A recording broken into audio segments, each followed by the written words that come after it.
Guys, agak mengempakan kerana apa di sini, iaitu Rusia rilis daftar negara yang tak lagi bersahabat dengan Rusia. Dan adakah Indonesia dan Malaysia termasuk sekali, guys?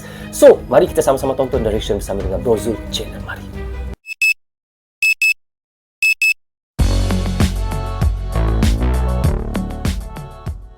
Hai guys, Assalamualaikum. Apa khabar semua? Berjumpa lagi kita di dalam Bro Zul Channel, guys. Apa khabar anda orang Indonesia, orang Malaysia, orang Brunei, orang Singapura ataupun di seluruh Asia Tenggara? Apa khabar anda semua? Saya doakan semoga anda sentiasa sihat, sentiasa dalam rahmat Allah, sentiasa dalam lindungan Allah dan sentiasa diberkati oleh Allah Subhanahu Wa Taala.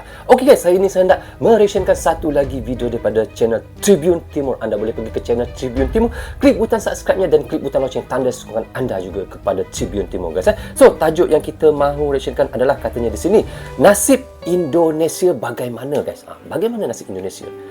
Kerana Rusia rilis daftar negara yang tak lagi bersahabat. Adakah Indonesia? Adakah Malaysia termasuk sekali? Wow, agak mengempakan, guys. So, untuk mengetahui ceritanya, mari kita sama-sama tonton The Reaction bersama dengan Bro Zul Channel.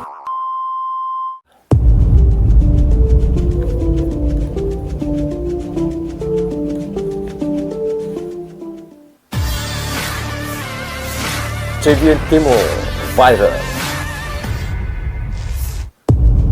Federasi Rusia menerbitkan daftar resmi negara atau wilayah yang dianggap tidak bersahabat dengannya. Daftar negara tidak bersahabat tersebut diterbitkan di situs web pemerintah Rusia pada Senin 7 Maret 2022.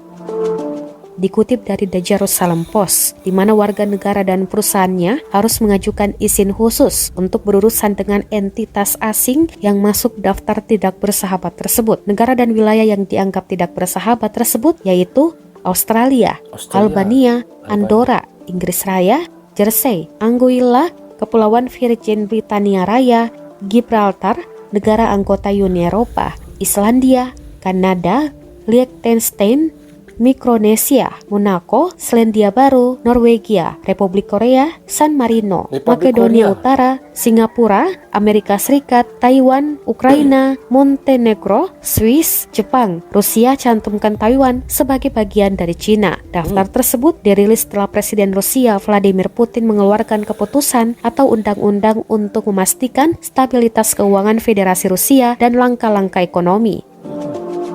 Sementara Indonesia dan Israel yang ikut mendukung resolusi PBB tidak masuk dalam daftar negara tidak bersahabat.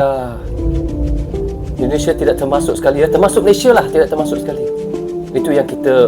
Itu yang kita harapkan, Malaysia, Indonesia tidak masuk sekali lah di dalam orang kata Rusia daftar rilis, iaitu nama-nama yang tak lagi bersahabat dengan Rusia. Bahaya, guys, kalau kita bermusuh dengan mereka ni. Ini adalah negara yang terkuat nombor 2 di dunia ni, Rusia ni. Bukan kaleng-kaleng ni, bukan negara biasa-biasa ni, nombor 2. So, okay guys, kita dah reaction tadi daripada channel Tribune Timur dan Bapak Putin mengumumkan nama-nama yang menjadi sebahagian musuh untuk Rusia. Seperti nama yang disebutkannya tadi adalah Amerika Serikat, Kanada dan Uni Eropah dan Inggeris termasuk sekali, guys.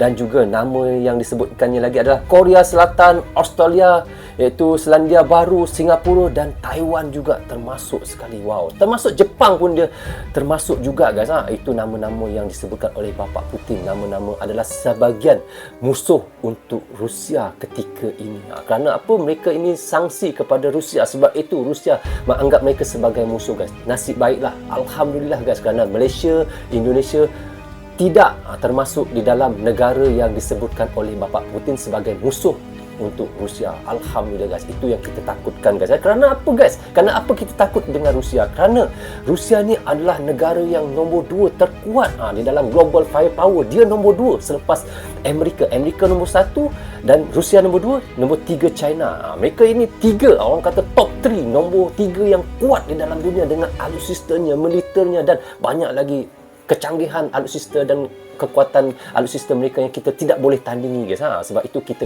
harus berjaga-jaga dengan 3 negara ini. Walau bagaimanapun, saya doakan semoga Rusia dan Ukraina akan ada titik noktahnya di dalam peperangan mereka. Itu yang kita harapkan bersama. Okey guys, sampai di sini saja untuk reaction saya kali ini. Semoga manfaat untuk kami di Malaysia dan untuk anda di Indonesia juga. Jangan berhenti menyokong Brozo Channel. Tanpa sokongan anda tiadalah Brozo Channel di dalam YouTube ini. Bagi anda yang suka dengan cara saya mention, anda boleh klik butang subscribe dan klik butang lonceng, tanda sokongan anda kepada saya. Jaga diri anda, keluarga anda, terutamanya anak dan isteri anda. Assalamualaikum. Goodbye. Bye-bye.